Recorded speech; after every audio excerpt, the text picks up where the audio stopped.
5 sont folles. Le problème, on dit qu'il y a un peu d'huile dans les lampes. Écoutez-moi, dans la salle où Paul enseignait, il y avait plusieurs lampes allumées. Donc vous comprenez que c'est la parole de Dieu, le message que vous recevez, c'est ce message-là qui fait que votre lampe s'allume. Et la lampe, votre lampe, c'est l'Esprit de Dieu en vous. Parce qu'on dit que l'Esprit de l'homme ou le souffle de l'homme est une lampe de l'Éternel. Vous comprenez? Donc ça veut dire que l'Esprit de Dieu en vous, il devient la lampe. C'est par lui que vous écoutez la parole. C'est par lui que vous recevez la parole. Vous comprenez? Le Saint-Esprit ne vient pas au hasard. Le Saint-Esprit ne descend pas quelque part au hasard. On vous a trompé. Le Saint-Esprit qui est venu sur la terre, regardez bien, le Saint-Esprit est descendu à la Pentecôte sur les 120 qui ont cru au message de Jésus-Christ. Allez bien lire. Tout le monde n'a pas reçu le Saint-Esprit. Le Saint-Esprit venait seulement sur ceux qui croyaient au message annoncé par Jésus-Christ et par les apôtres. Allez bien lire votre parole. Aujourd'hui, regardez.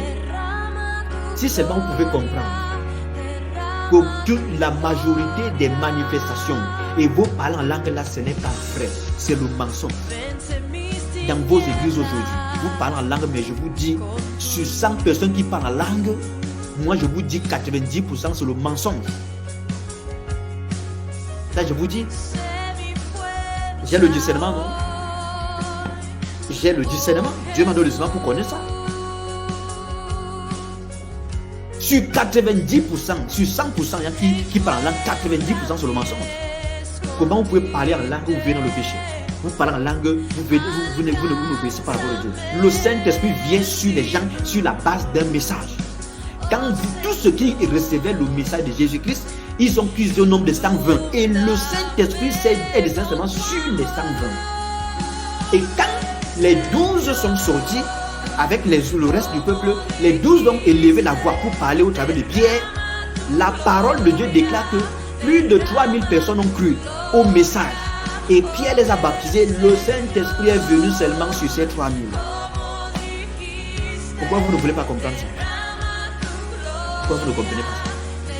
Vous croyez que le Saint-Esprit, regardez, si vous dites que vous avez le Saint-Esprit en vous et vous vivez dans le péché, vous mentez. Ce n'est pas l'Esprit de Dieu, c'est l'Esprit de l'Antéchrist. On dit que l'Esprit qui est en vous s'appelle l'Esprit Saint. Il doit donc manifester sa nature en vous. Parce que l'être Christ, ce n'est plus moi qui vis, c'est Christ qui vit en moi. Si c'est l'esprit du mensonge qui t'a possédé, même si tu parles en langue, tu vas continuer de mentir. Si c'est un esprit impur qui est en toi et tu crois que c'est le Saint-Esprit, tu vas pécher sans remords. Tu vas mentir, voler, commettre l'adultère, l'infidélité, l'impudicité, sans de remords en toi. Tu as le Saint-Esprit, tu viens, tu commences à insulter un homme de Dieu en qui se repose le Saint-Esprit. Pourquoi le même Saint-Esprit ne te dit pas que tu es en train d'insulter mon serviteur? Tu m'insultes pour travers cette personne. Pourquoi? Vous croyez toujours que vous êtes... Écoutez-moi, plusieurs seront surpris.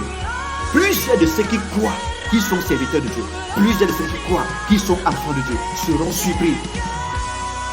Le Saint-Esprit ne vient pas au hasard. Vous croyez que Dieu va donner son esprit à n'importe qui comme ça, n'est-ce pas?